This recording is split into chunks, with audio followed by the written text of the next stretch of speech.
मैं एक ऐसे खेत के किनारे खड़ा हूं जो ऐसा लगता है जैसे उसे समय ने भुला दिया हो। कोई झींगुर नहीं, कोई कुत्ते नहीं, एक पत्ते की सरसराहट भी नहीं। बस एक धीमी गूंज जिसे आप सुनते नहीं बल्कि अपनी पसलियों में महसूस करते हैं। यह चांदनी रात है, लेकिन चांद पतला है और इससे कोई मदद नहीं मिलती।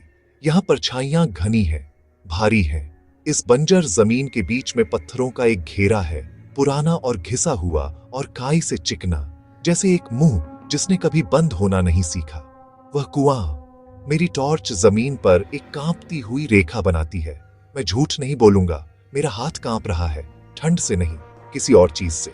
जिस तरह से हवा उस कुएं के चारों ओर मुड़ती है, जैसे वह आवाज निगल रही हो, सांस निगल रही हो, मुझे निगल रही हो। मैं करीब आता हूं। 1, 2, 3 कदम। हर कदम अंधेरे में बहुत तेज लगता है। बीम पत्थरों से टकराती है, गड्ढेदार, हरे, नमी से भरे। गारा टूट रहा है और हर दरार ऐसी लगती है जैसे कोई कहानी वहीं टूट गई हो। मैं झुकता हूं। रोशनी अंदर की दीवार पर फिसलती है, उसके गले में नीचे जाती है और वहां का पानी इतना काला है कि ऐसा लगता है जैसे वह वापस देख रहा हो। सतह स्थिर नहीं है, वह छोटे धीमे घेरों में घूम रही है, जैसे कुछ अभी अभी डूबा हो और डूबना खत्म नहीं हुआ हो। कहीं नीचे से छींटे की आवाजें गूंजती हैं, बड़ी नहीं, बस ऐसी जो कहती हैं मैं जाग गया हूं। एक फुसफुसाहट है, हल्की, हवा जैसी, लेकिन यह हवा नहीं है। ऐसा लगता है जैसे यह पत्थरों से ऊपर आ रही है, हर सिलेबल को काई के जरिए खींच रही है। मैं उसे समझ नहीं पा रहा हूं। पहले तो नहीं, फिर लगभग एक शब्द, आओ या आ जाओ, आओ। मुझे चले जाना चाहिए।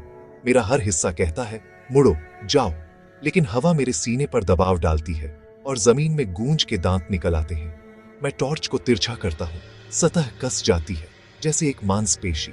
घेरे ढह जाते हैं। एक घुमावदार लहर रोशनी के खिलाफ चलती है, जैसे नीचे से किसी हाथ ने छुआ हो। एक और फुसफुसाहट, अब करीब, मेरे कान के ठीक पास। लेकिन जब मैं मुड़ता हूं तो वहां सिर्फ खाली खेत और कुएं की लंबी परछाई होती है जो मेरे पैरों को निगल रही होती है।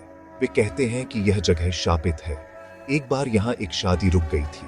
रथ के पहिए कीचड़ में धंस गए थे। दुल्हन कुएं पर बाल्टी खींचने गई और रस्सी फिसल गई। वह झुक गई, वह कभी वापस नहीं आई। कुछ कहते हैं कि पानी उसे ले गया, दूसरे कहते हैं कि वह जानबूझकर नीचे उतर गई, सड़क के अंत में इंतजार कर रही जिंदगी से बचने के लिए। किसी भी तरह गांव तब से प्यासा है, पानी के लिए नहीं, नामों के लिए। एक और छींटा, करीब, जैसे सांस सतह तोड़ रही हो। बस, इनफ। शब्द पुराना है, लेकिन आवाज युवा है। ये एक ऐसी लड़की की तरह लगती है जिसने पानी के नीचे बोलना सीखा हो। मेरी रोशनी टिमटिमाती है, 1 बार, 2 बार, फिर वह स्थिर हो जाती है और गहराई में कुछ पकड़ लेती है। बस हल्केपन का एक संकेत, जैसे धुंधले शीशे से देखा गया चेहरा। वह वहां नहीं है, फिर वह है, फिर वह नहीं है। मुझे अपनी उंगलियों के नीचे पत्थर और चिकने लगते हैं, जैसे कुआं पसीना बहा रहा हो।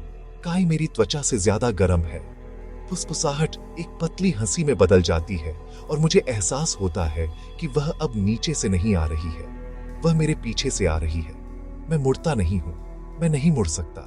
पानी तेजी से घूमता है, एक स्पाइरल जिसे एक केंद्र चाहिए, और मुझे पता है कि वह उस जोंगशिन के लिए क्या चाहता है। मेरा नाम अंधेरे में गूंजता है, ठीक वैसे ही जैसे मेरी माँ कहती थी जब मैं मुसीबत में होता था। मैं टॉर्च को कुएं के मुंह से पीछे खींचता हूँ। बीम कांपती है, मेरी सांस बहुत तेज है। अगर तुम पानी में बहुत देर तक देखते हो, आवाज कहती है, तो वह तुम्हारी परछाई सीख लेती है। मैं पीछे हटता हूँ। 1, 2, 3, गूंज फीकी पड़ जाती है। फुसफुसाहटें डूब जाती हैं। खेत फिर से खाली है, लेकिन चांद अब और पतला है।